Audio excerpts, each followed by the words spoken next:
ഓം ഹരിശ്രീ ഗണപതേ നമഃ. അവിഘ്നമസ്തു. ഓം ഗം ഗണപതേ നമഃ. ഓം ശ്രീ മഹാസരസ്വത്യേ നമഃ. ഓം ഗം സിദ്ധേ നമഃ. എല്ലാവർക്കും നമസ്കാരം. നന്മ നിറഞ്ഞ ഒരു ദിവസം ഉണ്ടാകട്ടെ എന്ന് ആശംസിക്കുന്നു. ദേവിയുടെ അനുഗ്രഹം എല്ലാവർക്കും ഉണ്ടാകട്ടെ, നന്മയുണ്ടാകട്ടെ. നമുക്ക് അടുത്ത വീഡിയോയിലേക്ക് പ്രവേശിക്കാം. അടുത്തത് 6-ാം അധ്യായമാണ്. ഈ അധ്യായത്തിൻ്റെ പേര് ധൂമ്രലോചന വധം എന്നാണ്. ഈ അധ്യായത്തിൻ്റെ പ്രത്യേകത, കഴിഞ്ഞ അധ്യായത്തിൻ്റെ തുടർച്ചയാണിത്. ഋഷി വീണ്ടും പറയുകയാണ്. ഋഷിരുവാച. അപ്പോൾ ദൂതൻ പറഞ്ഞതിന് ഉത്തരമായിട്ട് ദേവി പറഞ്ഞു, നീ പോയി ശുംഭനോട് ഞാൻ പറഞ്ഞ കാര്യങ്ങളെ അതേപോലെ പറയുക. ഉചിതമായതാണെങ്കിലും അനുചിതമാണെങ്കിലും ശുംഭൻ എന്താണെന്ന് വെച്ചാൽ ചെയ്യട്ടെ എന്ന് ദേവി പറഞ്ഞു നിർത്തുന്നിടത്താണ് 5-ാം അധ്യായം അവസാനിച്ചത്. അപ്പോൾ അടുത്തത് ഋഷി ഇങ്ങനെ വീണ്ടും കഥ പറയുകയാണ്. ഇത്യാകർണ്യവചോ ദേവ്യ സദൂതോമർഷപൂരിതഃ സമാചഷ്ട സമാഗമ്യ ദൈത്യരാജായ വിസ്തരാത്. ഋഷി പറഞ്ഞു, ഇതി ആകർണ്യ എന്ന് പറഞ്ഞാൽ ഇത്യാകർണ്യ.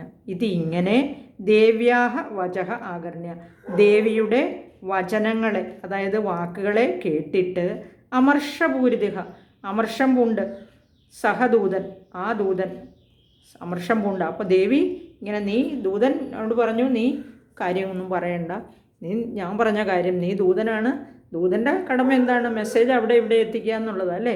അപ്പം ഞാൻ പറഞ്ഞ വാക്കുകളെ ശുംഭനോട് ചെന്ന് പറയാൻ പറഞ്ഞു. ഇത് കേട്ടപ്പം ഈ ദൂതനായ സുഗ്രീവന് അമർഷം വരികയും സമാഗമിച്ചിട്ട് ദൈത്യരാജാവായ സമാഗമിക്കുക എന്ന് പറഞ്ഞാൽ അറിയാമല്ലോ, അവിടെ ചെന്ന് തിരിച്ച് ശുംഭൻ്റെ അടുത്ത് ചെന്നിട്ട് ദൈത്യരാജാവായ ശുംഭനോട് വിസ്തരാത് സമാജഷ്ട ഈ കാര്യങ്ങളെല്ലാം വിസ്തരിച്ച് പറഞ്ഞു.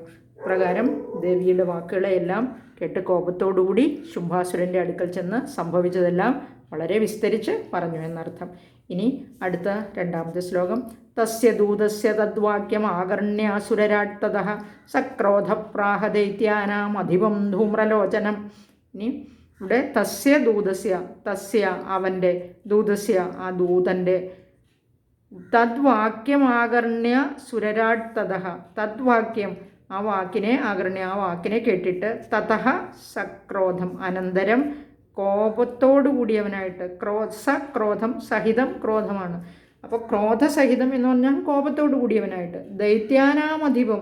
ഇവിടെ അധിപൻ ദൈത്യാനാമധിപം എന്ന് പറഞ്ഞാൽ സേനാപതിയായ ധൂമ്രലോചനം പ്രാഹ ധൂമ്രലോചനനോട് പറഞ്ഞു.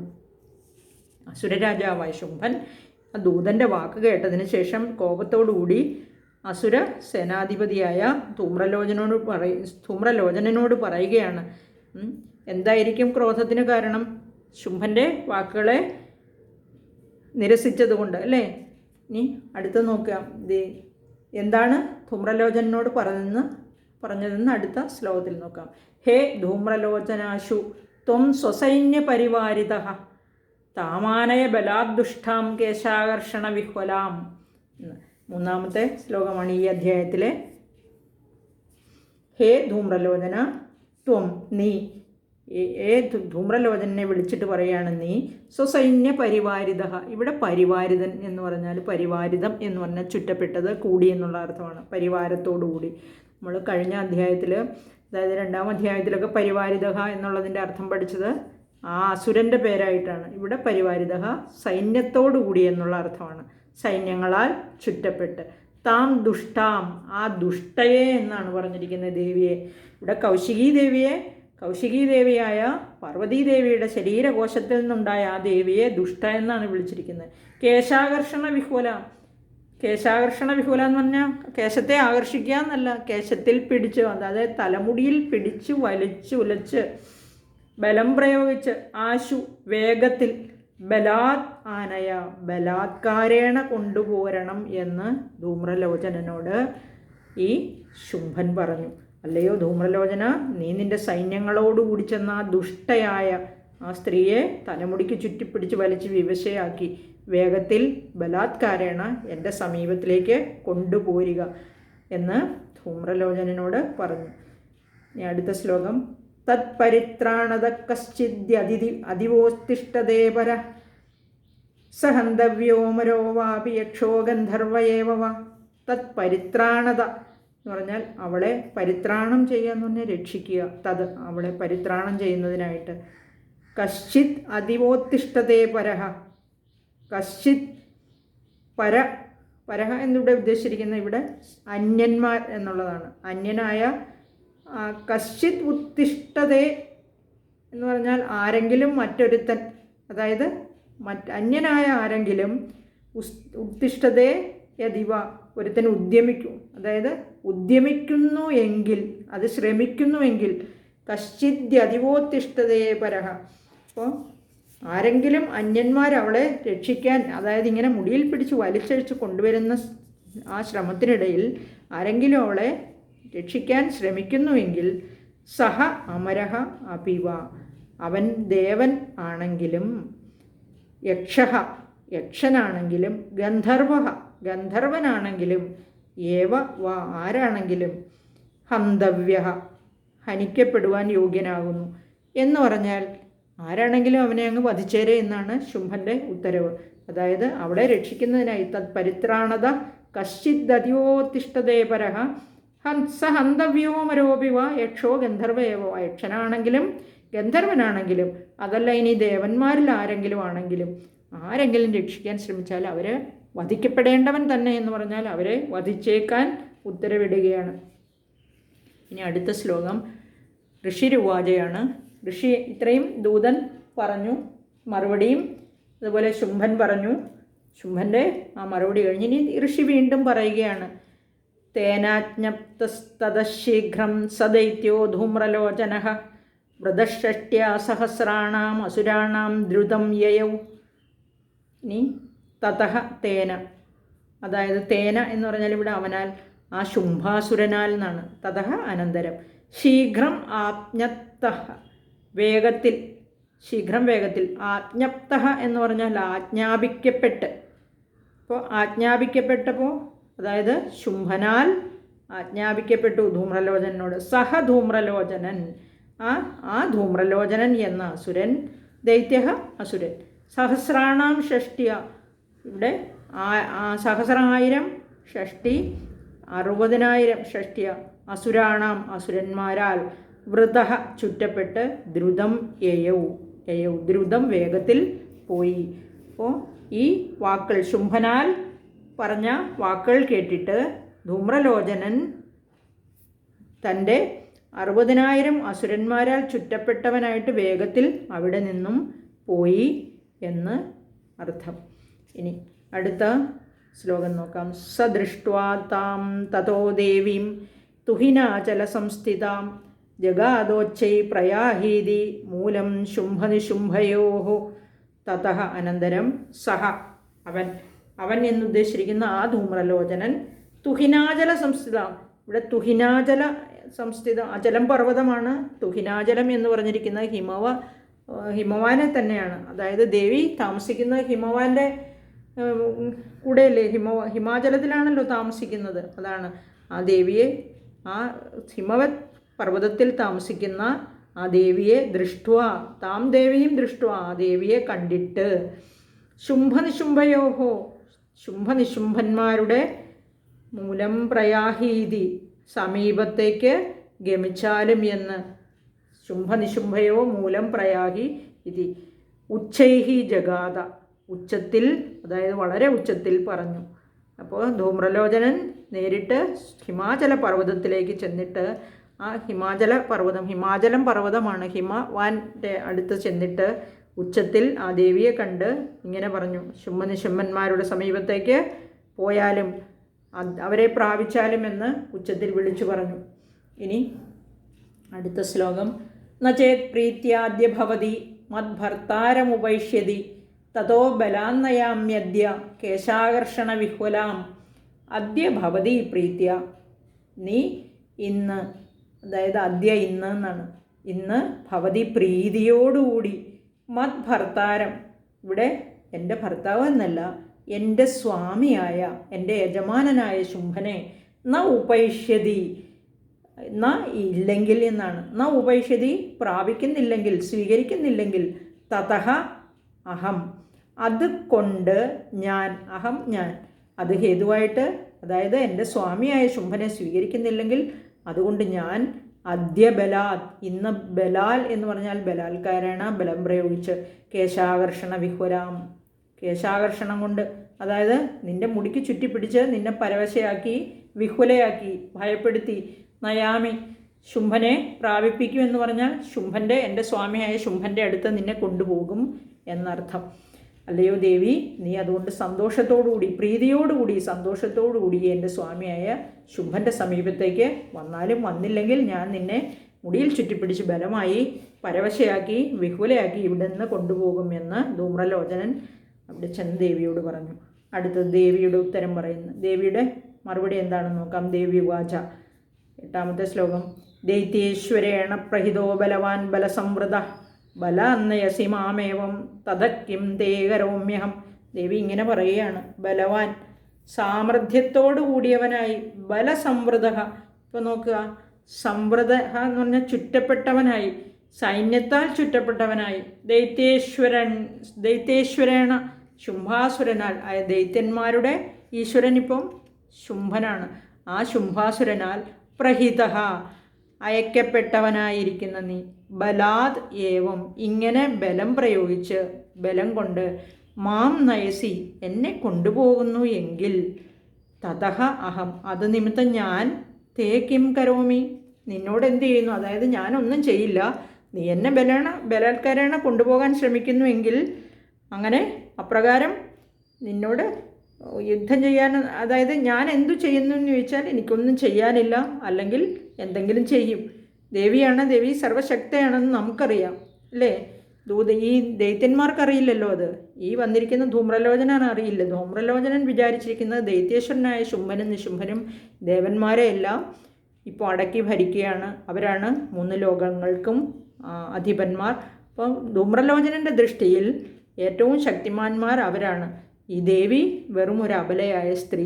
അപ്പോൾ ഈ ദേവിയുടെ മറുപടി ഇങ്ങനെയാണ്, ശുംഭനാൽ അയക്കപ്പെട്ടവനായിരിക്കുന്ന നീ ഇങ്ങനെ ബലാത്കാരേണ എന്നെ കൊണ്ടുപോകുന്നുവെങ്കിൽ അത് നിമിത്തം എനിക്കൊന്നും ചെയ്യാനില്ല എന്ന്, ഞാൻ സ്ത്രീ ആയതുകൊണ്ട് നിന്നോട് യുദ്ധം ചെയ്യുന്നതിനും അസമർത്ഥയാണെന്നൊരു ധ്വനിയുണ്ട് ഇവിടെ. അടുത്ത ശ്ലോകം ഋഷി പറയുകയാണ് വീണ്ടും. ഋഷിരുവാച, ഇത്യുക്ത സോഭ്യധാവത്താമസുരോ ധൂമ്രലോചനഃ ഹുങ്കാരേണ ഇവ തം ഭസ്മ സാ ചകാരാംബികാ തതഃ ഇത്യുക്തഃ ഇതി ഉക്തഃ, അതായത് ഇപ്രകാരം ദേവിയാൽ പറയപ്പെട്ടത്.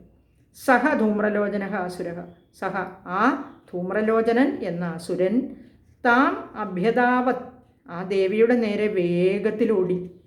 ഇത്രയും പറഞ്ഞ് ദേവി പറഞ്ഞത് കേട്ടിട്ട് ആ ധൂമ്രലോചനൻ എന്ന അസുരൻ ദേവിയുടെ നേരെ അഭ്യതാവത് ഓടി. തതഃ അനന്തരം സ അംബിക ആ ദേവി, ആ കൗശികീ ദേവി, തം ഹുങ്കാരേണ ഏവ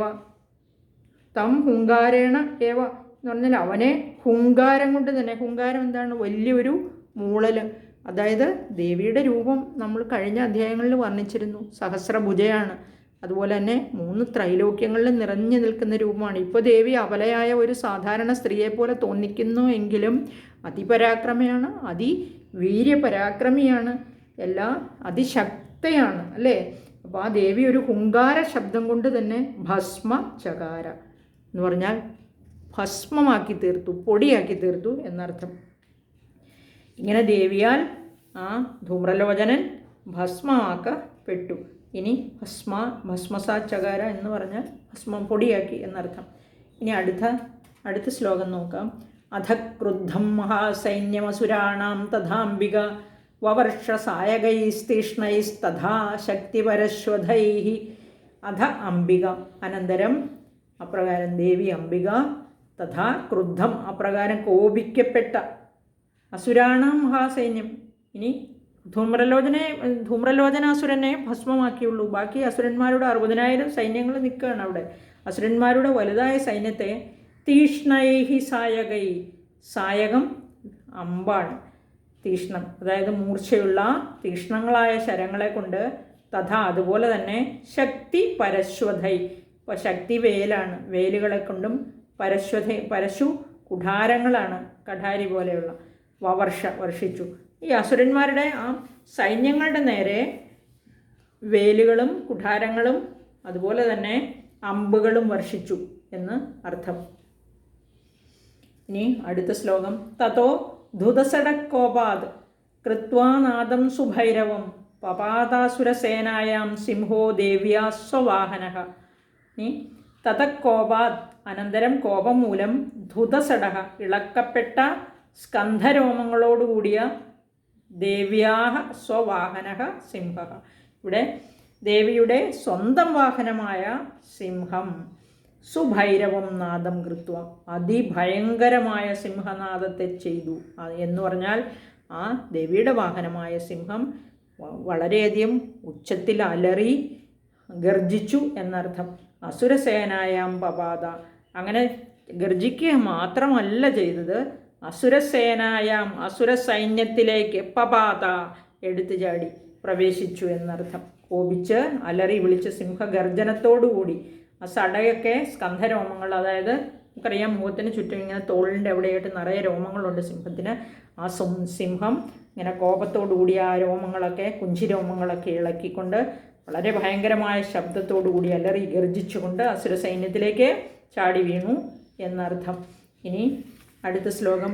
കാംശ്ചിത് കരപ്രഹാരേണ ദൈത്യാനാസ്യേന ജാപരാൻ ആക്രാന്ത്യ ചാധരേണ അന്യാൻ ജഘാന സമഹാസുരാൻ സഹ. ആ സിംഹമാണിവിടെ. കരപ്രഹാരേണ, സിംഹത്തിൻ്റെ കയ്യിൽ വേറെ ആയുധമൊന്നുമില്ല, കരം, അതായത് കൈകൊണ്ടുള്ള അടിയേ ഉള്ളൂ. സിംഹം കൈകൊണ്ട് അടിച്ചു എന്നർത്ഥം. കാംശ്ചിത് ദൈത്യാൻ, ചില അസുരന്മാരെയും, ആസ്യേന അപരാഞ്ച മുഖം കൊണ്ട് മറ്റു ചിലരെയും, ആസ്യം മുഖമാണ്, ആസ്യേന മുഖം കൊണ്ട് മുഖത്താൽ, ആക്രാന്ത്യ അധരേണജ. ഇനി ആക്രാന്തി ആക്രമണം കൊണ്ട്, അധരോഷ്ടം കൊണ്ട് എന്ന് പറഞ്ഞാൽ എന്താണ്? കടിച്ചു എന്നർത്ഥം. അന്യാൻ മഹാസുരൻ, മറ്റു ചില മഹാസുരന്മാരെയും മുഖം കൊണ്ട് അടിച്ചും കടിച്ചും മറ്റു ചില മഹാസുരന്മാരെയും ജഘാന നിഗ്രഹിച്ചു, വധിച്ചു. അപ്പോൾ സിംഹം വളരെ വലിയ ശബ്ദത്തോടുകൂടി അലറിക്കൊണ്ട് ആ സൈന്യത്തിലേക്ക് ചാടി വീണു. അതിനുശേഷം അസുരസേനയിൽ പ്രവേശിച്ചിട്ട് ആ മുഖങ്ങൾ കൊണ്ട് അതുപോലെ തന്നെ കൈകൾ കൊണ്ടൊക്കെ അടിക്കുകയും മുഖം കൊണ്ട് മറ്റു ചില അസുരന്മാരെ നിഗ്രഹിച്ചു. അതുപോലെ കാലും കൈയും അധരം ഓഷ്ടം ഈ ചുണ്ടുകൾ കൊണ്ട് എന്ന് പറഞ്ഞിരിക്കുന്ന പല്ല് ഉപയോഗിച്ച് കടിച്ച് കൊന്നു എന്നുള്ള അർത്ഥമാണ്. അത് ഇവിടെ ദേവിയുടെ സ്വന്തം വാഹനമാണ്. ആ ദേവിയുടെ പ്രഭാവം കാരണമാണ് ഈ സിംഹത്തിനും ആ ശക്തി ഉണ്ടായിട്ടുള്ളത്, അല്ലേ? സാധാരണ ഒരു സിംഹത്തിന് പറ്റുന്നതാണോ ചെയ്യുന്നത്? അപ്പോൾ ഈ പഞ്ചാസ്യൻ, അതായത് ഒരു ആസ്യം മുഖവും അതുപോലെ തന്നെ പ്രഹര സാധനങ്ങളായി 2 കൈകളും 2 കാലുകളും ഇങ്ങനെ 5 മുഖങ്ങളാണ് ഈ സിംഹത്തിന് പറഞ്ഞിരിക്കുന്നത്. കാലുകളെയും കൈകളെയും അതുപോലെ തന്നെ ശരിക്കുള്ള മുഖം, അങ്ങനെ 5 മുഖങ്ങളോടുകൂടി ആക്രമിച്ചു എന്നാണ് ഇതിൽ പറയുന്നത്. ഇനി അടുത്ത ശ്ലോകം. കേഷാഞ്ചിത് പാടയാമാസ നഖൈ കോഷ്ടാനി കേസരി തഥാ തലപ്രഹാരേണ ശിരാംസി കൃതവാൻ പൃഥക്. പൃഥക് എന്ന് പറഞ്ഞാൽ വേറെ വേറെ, അല്ലേ? അപ്പോൾ എന്താണ് വേറെ വേറെ ആക്കിയെന്ന് നോക്കാം. കേസരി, ആ സിംഹം, കേഷാഞ്ചിത് കോഷ്ടാനി, ചില അസുരന്മാരുടെ ജഠരാന്തർഭാഗങ്ങൾ എന്ന് പറഞ്ഞാൽ ജഠരം വയറാണ്, അന്തർഭാഗം എന്ന് പറഞ്ഞാൽ വയറിനകത്തുനിന്ന് കുടലൊക്കെ പുറത്തെടുത്തു എന്നർത്ഥം. നഖൈഹി പാടയാമാസ, അതായത് നഖൈഹി നഖങ്ങളെ കൊണ്ട് കീറി, പാടയാമാസ എന്ന് പറഞ്ഞാൽ കീറി, തഥാ പ്രകാരം തലപ്രഹാരേണ കരതലം കൊണ്ടുള്ള അടി കൊണ്ട്, ശിരാംസി പൃഥക് ശിരസ്സുകളെയൊക്കെ വേറെയാക്കി. നമ്മൾ സാധാരണ കാണുന്ന ഒരു കുഞ്ഞു സിംഹമല്ല, അതായത് 3 ലോകം നിറഞ്ഞു നിൽക്കുന്ന സഹസ്രഭുജയായ ദേവിയുടെ അതിപരാക്രമി അതിശക്തിശാലിയുമായ ദേവിയുടെ വാഹനമായ ഈ സിംഹത്തെയാണ് ഇവിടെ ഉദ്ദേശിച്ചിരിക്കുന്നത്. ശിരാംസി ശിരസ്സുകളെ വേറെ വേറെയാക്കി എന്നർത്ഥം. കൃതവാൻ ചെയ്തു. അപ്പോൾ ഈ സിംഹം അസുരന്മാരുടെ ജഠരാന്തർഭാഗങ്ങളെന്ന് പറഞ്ഞാൽ വയറൊക്കെ കീറി നഖങ്ങൾ കൊണ്ട് കുടൽമാലയൊക്കെ വെളിയിലെടുത്തു. അതുപോലെ തന്നെ കരതലങ്ങൾ കൊണ്ടുള്ള അടിയേറ്റ് മറ്റ് ചില അസുരന്മാരുടെ ശിരസ്സുകൾ വേറെ വേറെ ആവുകയും ചെയ്തു. ഇനി അടുത്തത്, ഈ ഇവിടെ മനസ്സിലായെന്ന് വിചാരിക്കുന്നു. എനിക്കൊരു ചെറിയ സംശയമുണ്ട് അവിടെ. അത് ഞാൻ ഏതായാലും നിങ്ങളുമായിട്ട് പങ്കുവയ്ക്കുന്നില്ല. ഇവിടെ ഇത്രയും ക്ലിയർ ആണെന്ന് വിചാരിക്കുന്നു. ഇനി അടുത്ത ശ്ലോകം നോക്കാം. വിച്ഛിന്ന ബാഹുശിരസ കൃതാസ്ഥേന തഥാപരെ പപൗജരുധിരം കോഷ്ടാദന്യേഷാം ധുതകേസരഃ. ഇനി തഥാ തേന, ശൗര്യവാനായ ആ സിംഹത്തെയാണ് ഇവിടെ ഉദ്ദേശിച്ചിരിക്കുന്നത്. ആ സിംഹത്താൽ, തേന ആ സിംഹത്താൽ, അപരേ മറ്റു ചില അസുരന്മാർ, വിച്ഛിന്ന ബാഹുശിരസഃ കൃതഃ. കൃതഃ എന്ന് പറഞ്ഞാൽ ചെയ്യുക, ചെയ്യപ്പെടുക, പ്രവൃത്തിയാണ് ഉദ്ദേശിക്കുന്നത്. വിച്ഛിന്ന ബാഹു ശിരസഃ, ബാഹു കൈകളാണ്, വിശേഷേണ മുറിക്കപ്പെട്ട കൈകളോടും തലകളോടും കൂടിയവരാക്കി ചെയ്യപ്പെട്ടു. കൃതഃ ചെയ്യപ്പെട്ടു എന്നാണ് ഇവിടെ, ആക്കി തീർത്തു എന്ന അർത്ഥമുള്ളൂ. അങ്ങനെ സിംഹത്തിൻ്റെ പ്രവൃത്തിയാണ് ഉദ്ദേശിക്കുന്നത്. അവരെ ഇപ്പോൾ ശൗര്യവാനായ സിംഹത്താൽ മറ്റു ചില അസുരന്മാരുടെ കൈകളും തലകളുമെല്ലാം വേറെ വേറെയായിട്ട് വിച്ഛിന്ന, മുറിക്കപ്പെട്ട, അതായത് വേറെ വേറെയാക്കി മുറിച്ചു കളഞ്ഞുവെന്നേ അർത്ഥമുള്ളൂ. ധുതകേസരഃ, അതുപോലെ ധുതകേസരം എന്ന് ഉദ്ദേശിച്ചിരിക്കുന്നത് ഇവിടെ സ്കന്ധത്തിലെ ആ രോമങ്ങൾ, കുഞ്ചിരോമങ്ങളെയാണ് ഉദ്ദേശിച്ചിരിക്കുന്നത്. ധുതകേസരം ഇളക്കപ്പെട്ട സ്കന്ധരോമങ്ങളോട് കൂടിയവനായിട്ട്, അന്വേഷാം മറ്റു ചില അസുരന്മാരുടെ, കോഷ്ടാത്, കോഷ്ടാൽ എന്ന് ഉദ്ദേശിച്ചിരിക്കുന്നത് കോഷ്ടങ്ങൾ, ഇവിടെ ഹൃദയത്തെയാണ് ഉദ്ദേശിക്കുന്നത് കേട്ടോ.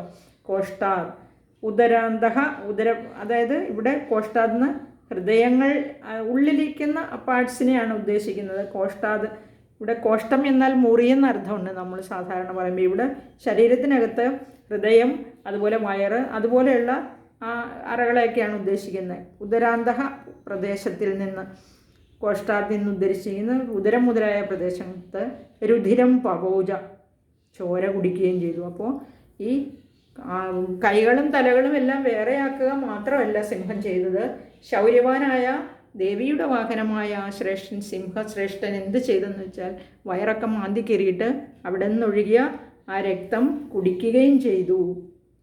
ഇനി ശത്രുക്കളെ എങ്ങനെ വകവരുത്താമെന്ന് നോക്കിയിരിക്കുകയായിരുന്നു സിംഹം. എന്തായാലും അവരെ കൊന്ന് അവരുടെ രക്തമൊക്കെ കുടിച്ച് ഈ, അതായത് സിംഹവും ഈ യുദ്ധത്തിൽ വീരന്മാരെ നിഗ്രഹിക്കാൻ പ്രാപ്തനാണെന്ന് ഇവിടെ തെളിയിച്ചിരിക്കുകയാണ്. ഇനി അടുത്ത ശ്ലോകം. ക്ഷണേന തദ്ബലം സർവം ക്ഷയം നീതം മഹാത്മന തേന കേസരിണ ദേവ്യ വാഹനേനാതികോപിന. ഇനി ദേവ്യാഹ വാഹനേന, ദേവിയുടെ വാഹനമായി, അതികോപിനായി, ഏറ്റവും കോപിച്ചവനായി, മഹാത്മന, ഇപ്പോൾ സിംഹം മഹാത്മാവായി ശരിക്കും, തേന കേസരിണ ആ സിംഹത്താൽ, ക്ഷണേന തദ്ബലം സർവം, ക്ഷണനേരം കൊണ്ട് ആ സൈന്യം മുഴുവനും, തദ്ബലം സർവം എന്ന് പറഞ്ഞാൽ ഇവിടെ ബലം എന്നുദ്ദേശിച്ചിരിക്കുന്ന ആ സൈന്യബലത്തിനെയാണ്. ബലം ക്ഷയം നീതം, നാശത്തെ പ്രാപിക്കപ്പെട്ടു. ക്ഷയിച്ചു പോവുക എന്ന് പറഞ്ഞാൽ ആ സൈന്യം ഇല്ലാതെയായി. അതുകൊണ്ട് അതെന്താണെന്ന് വെച്ചാൽ സിംഹത്തിൻ്റെ ആക്രമണം കൊണ്ട് ഈ സൈന്യം മുഴുവൻ കുറച്ച് കുറച്ചായിട്ട് ക്ഷണനേരം കൊണ്ട് നശിച്ചു പോയി എന്ന് പറഞ്ഞാൽ അവരെല്ലാം സിംഹവും കൂടെ ചേർന്ന് കൊന്നുകൊണ്ടിരുന്നു എന്നർത്ഥം. ഇനി അടുത്തത് 4 വരികൾ ഒരുമിച്ച് പറയാം. അതായത് 16ഉം 17ഉം ശ്ലോകങ്ങൾ. ശ്രുത്വാ തമസുരം ദേവ്യാ നിഹതം ധൂമ്രലോചനം ബലഞ്ചക്ഷയിതം കൃഷ്ണം ദേവീ കേസരിണാ തതഃ ചുകോപദൈത്യാധിപതി ശുംഭ പ്രസ്ഫുരിതാധര ആജ്ഞാപയാമാസ ചതൗ ചണ്ഡമുണ്ടൗ മഹാസുരൗ. ചുകോപദൈത്യാധിപതി ശുംഭ പ്രസ്ഫുരിതാധര ആജ്ഞാപയാമാസ ചതൗ ചണ്ഡമുണ്ടൗ മഹാസുരൗ. ഈ തം ധൂമ്രലോചനം അസുരം, തം ധൂമ്രലോചനം അസുരം എന്നിവിടെ ഉദ്ദേശിച്ചിരിക്കുന്നത് ആ ധൂമ്രലോചനൻ എന്ന അസുരൻ ദേവ്യാ നിഹതം, ദേവിയാൽ കൊല്ലപ്പെട്ടു എന്നും, തതഃ ദേവീ കേസരിണ, അനന്തരം ഈ ധൂമ്രലോചനൻ മരിച്ചതിന് ശേഷം ആ മുഴുവൻ ആ ദേവിയുടെ, അതായത് തതഃ ദേവീ കേസരിണ, അനന്തരം ദേവിയുടെ സിംഹത്താൽ, കൃഷ്ണം ബലം ച, മുഴുവൻ സൈന്യവും, ഇവിടെ മുഴുവൻ ബലവും എന്ന് പറഞ്ഞാൽ മുഴുവൻ സൈന്യവും, ക്ഷയിതം ശ്രുത്വ, ക്ഷയിച്ചു, അതായത് നശിപ്പിക്കപ്പെട്ടു, ശ്രുത്വ കേട്ടിട്ട്, ദൈത്യാധിപതി ആയ ശുംഭൻ, ദൈത്യാധിപതി ശുംഭ എന്ന് പറഞ്ഞാൽ അസുര രാജാവായ അസുരന്മാരുടെ അധിപതിയായ ശുംഭൻ, പ്രസ്ഫുരിതാധര, ആ അധരം ഇളക്കപ്പെട്ട അധരത്തോടു കൂടിയവനായി, ചുകോപ കോപിച്ചു, ഇളക്കപ്പെട്ട അധരത്തോടു കൂടിയവനായി, അതായത് കോപം കൊണ്ട് ചുണ്ടുകളെല്ലാം വിറച്ചു എന്നേ ഇവിടെ അർത്ഥമുള്ളൂ. അപ്പോൾ ഈ തൻ്റെ സുമ്രലോചനൻ എന്ന അസുരൻ വധിച്ചു ദേവിയാൽ. അതുപോലെ തന്നെ ദേവിയുടെ സിംഹത്താൽ മുഴുവൻ സൈന്യവും വധിക്കപ്പെട്ടു എന്നറിഞ്ഞ് അസുര രാജാവായ ശുംഭൻ്റെ അധരങ്ങൾ കോപം കൊണ്ട് വിറച്ചു. ഇനി തൗ ചണ്ടമുണ്ടവും, ആ ചണ്ടമുണ്ടന്മാരെന്ന മഹാസുരന്മാരെ ആജ്ഞാപയാമാസ ച, ആജ്ഞാപിക്കുകയും ചെയ്തു. ഇവിടെ നമുക്ക് മനസ്സിലാക്കുക, ഈ ചണ്ടമുണ്ടന്മാരാണ് ആദ്യം ഹിമാചലത്തിൽ വസിക്കുന്ന കൗശികീ ദേവിയെ കണ്ടിട്ട് ഈ ശുംഭന്മാരോട് ചെന്ന് ഇങ്ങനെ ഒരു അതിസുന്ദരിയായ ദേവി തൻ്റെ കാന്തിയെല്ലാം പ്രസരിപ്പിച്ച് അവിടെ താമസിക്കുന്നുണ്ടെന്ന് ഉണർത്തിക്കുന്നത്. അത് കേട്ടിട്ടല്ലേ ഈ ശുംഭനും നിശുംഭനും സുഗ്രീവൻ എന്ന ദൂതനെ അയക്കുന്നത്. അപ്പോൾ ഇവിടെ ഈ സമയത്ത് ചുകോപ ദൈത്യാധിപതി ശുംഭ പ്രസ്ഫുരിതാധര, കോപം കൊണ്ട് ചുണ്ടുകളെല്ലാം വിറച്ച ആ അസുര രാജാവായ ദൈത്യാധിപനായ ഈ അസുരൻ ശുംഭൻ ചണ്ടമുണ്ടന്മാരെന്ന മഹാസുരന്മാരെ, തൗ ചണ്ടമുണ്ടൗ, തൗ അവരെ, ആ ചണ്ടമുണ്ടന്മാരെ മഹാസുരന്മാരെ ആജ്ഞാപയാമാസ, അവരോട് ആജ്ഞാപിച്ചു. എന്താണ് ആജ്ഞാപിച്ചതെന്ന് അടുത്ത ശ്ലോകത്തിൽ നമുക്ക് നോക്കാം. ഇനി ഹേ ചണ്ട ഹേ മുണ്ട ബലൈർ ബഹുഭി പരിവാരിതൗ തത്ര ഗച്ഛത ഗത്വാച സാ സമാനീയതാം ലഘു. ഇങ്ങനെ പറഞ്ഞത്. ഹേ ചണ്ട ഹേ മുണ്ട, രണ്ടുപേരെയും വിളിച്ചു. എടോ ചണ്ട, എടോ മുണ്ട, ഇവിടെ വാ, നിങ്ങൾ രണ്ടുപേരും ഇവിടെ വാ. ബഹുഭി ബലൈഹി, അസംഖ്യം, ബഹുഭി എന്ന് പറഞ്ഞാൽ അസംഖ്യം, സംഖ്യയില്ലാത്ത, ബലൈ എന്ന് പറഞ്ഞാൽ ഇവിടെ ബലത്തോടു കൂടി എന്ന് വേണമെങ്കിൽ എടുക്കാം, അല്ലെങ്കിൽ അസംഖ്യം സൈന്യത്തോടുകൂടി, സൈന്യബലത്തോടു എന്നും, പരിവാരിതവും ചുറ്റപ്പെട്ടവരായിട്ട്, അപ്പോൾ സൈന്യം തന്നെയാണ്, അസുരന്മാരെ തന്നെയാണ് ഉദ്ദേശിക്കുന്നത്. തത്ര ഗച്ഛത, അവിടെ പോകണം. ഗത്വ സ, പോയിട്ട്, ഗത്വ പോയിട്ട്, സ ഇവിടെ അവളെയാണ്, അവളെ. ലഘു സമാനീയതാം ച, ഇവിടെ സമാനീയതാം എന്ന് പറഞ്ഞാൽ ഇങ്ങോട്ട് കൊണ്ടുവരപ്പെടുകയും വേണം. അതായത് ബലൈർ ബഹുലൈ എന്ന് പറഞ്ഞാൽ ബഹുബി, വളരെയധികം. ഇനി ഗച്ഛതം എന്ന് പറഞ്ഞാൽ ഈ ദ്വിവചനമായിട്ട് വരും, ഗച്ഛത ബഹുവചനം. ഇനി ഇവിടെ ഗച്ഛത ആണെങ്കിലും ഗച്ഛതമാണെങ്കിലും ഗച്ഛന്തി ആണെങ്കിലും എന്തായാലും പോയിട്ട് എന്നാണ്. ഗത്വ പോയിട്ട്, അല്ലെങ്കിൽ ഗർവം നിമിത്തം പറഞ്ഞതാകാനും മതി. ഇവിടെ അവൾ എന്നൊക്കെയാണ് പറഞ്ഞിരിക്കുന്നത്. ഗത്വാസ പോയി, അവളെ വേഗത്തിൽ കൊണ്ടുവരണം എന്ന് പറഞ്ഞിരിക്കുന്നത് ചണ്ടമുണ്ടന്മാരോട്. ഇനി ആ ദേവി ഇരിക്കുന്ന സ്ഥലത്ത് നിന്ന് ചണ്ടമുണ്ടന്മാരായ രണ്ട് അസുരന്മാരോടും അവളെ വേഗം ഇങ്ങോട്ട് ആനയിച്ചു കൊണ്ടുവരാനായിട്ട് പറയുകയാണ്. ഇനി അടുത്ത ശ്ലോകത്തിൽ നമുക്ക് നോക്കാം എന്താണ് പറഞ്ഞിരിക്കുന്നത്. ഇത് 19-ാമത്തെ. കേശേഷു ആകൃഷ്യ ബദ്ധ്വാവ യദിവ സംശയോ യുധി തദാശേഷായുധൈ സർവൈരസുരൈർ വിനിഹന്യതാം. ഇനി കേശേഷു ആകൃഷ്യ, ഇവിടെ കേശേഷു ആകൃഷ്യ എന്ന് പറഞ്ഞാൽ കേശത്തെ ആകർഷിച്ചെന്നല്ല, കേശത്തിൽ പിടിച്ച് വലിച്ച്, അതായത് ബഹുമാനമൊന്നുമില്ല, തലമുടിക്ക് ചുറ്റിപ്പിടിച്ച് വലിച്ചു കെട്ടിയോ, ബദ്ധ്വ കെട്ടിയിട്ടോ, വാ അല്ലെങ്കിൽ കയറ് കൊണ്ട് കെട്ടി വേണമെങ്കിൽ കൊണ്ടുവരാം, എന്തെങ്കിലും വെച്ച് കെട്ടി, അല്ലെങ്കിൽ യുദ്ധത്തിൽ, വാ സംശയ യതി തഥ, നിങ്ങൾക്ക് സംശയമുണ്ടെങ്കിൽ അപ്പോൾ, സർവൈ അസുരൈഹി എല്ലാ അസുരന്മാരാലും, അശേഷ ആയുധൈ, ഇവിടെ അശേഷം ഭയമില്ലെന്ന് നമ്മൾ പറഞ്ഞാൽ നമുക്ക് ഒട്ടും തന്നെ ഭയമില്ലെന്നല്ലേ. പക്ഷേ ഇവിടെ അശേഷ ആയുധം എന്ന് പറഞ്ഞാൽ എല്ലാ ആയുധങ്ങളും ഉപയോഗിച്ചെന്നാണ്, എന്തായുധം വേണമെങ്കിലും പ്രയോഗിക്കാമെന്നാണ് അർത്ഥം. വിനിഹന്യതാം, ഹനിക്കപ്പെടണം എന്നാണ്. നിങ്ങൾക്ക് സംശയമുണ്ടെങ്കിൽ എല്ലാ അസുരന്മാരാലും എല്ലാ ആയുധങ്ങളെ കൊണ്ടും എതിർത്ത് അവളെ വധിക്കാം. അത് ഹനിക്കപ്പെടണം. വിനിഹന്യതാം എന്ന് പറഞ്ഞാൽ വധിക്കപ്പെടണം. ഇപ്പോൾ കണ്ടോ, ആഗ്രഹങ്ങളൊക്കെ മാറി. ദേവി എതിർത്ത് തുടങ്ങിയപ്പോൾ ദേവിയെ വധിച്ചാലും കുഴപ്പമില്ല, അവളെ വധിച്ചാലും കുഴപ്പമില്ല, നിങ്ങൾക്ക് ഏത് ആയുധം വേണമെങ്കിലും പ്രയോഗിക്കാം, ഏത് രീതിയിൽ വേണമെങ്കിലും അവളെ ഉപദ്രവിക്കാം എന്നുള്ള രീതിയിലാണ് ശുംഭൻ സംസാരിക്കുന്നത്. ഇനി ഹനിക്കുന്നതിനേക്കാൾ ശ്ലാഘ്യം കെട്ടി വലിച്ചുകൊണ്ട് പോരുന്നതാണ് അല്ലേ. അതിന് സംശയമുണ്ടെങ്കിൽ, അതിന് പറ്റിയില്ലെങ്കിൽ വധിക്കണമെന്നേ പറഞ്ഞിട്ടുള്ളൂ. ഇനി പറ്റുമെങ്കിൽ കെട്ടി വലിച്ചുകൊണ്ട് തലമുടിക്ക് ചുറ്റിപ്പിടിച്ച് തന്നെ കൊണ്ടുവരണമെന്നാണ് ശുംഭൻ പറഞ്ഞിരിക്കുന്നത്. ഇനി 20-ാമത്തെ ശ്ലോകം നോക്കാം. തസ്യാം ഹതായാം ദുഷ്ടായാം സിംഹേ ച വിനിപാതിതേ ശീഘ്രം ആഗമ്യതാം ബദ്ധ്വാ ഗൃഹീത്വാ താമധാംബികാം.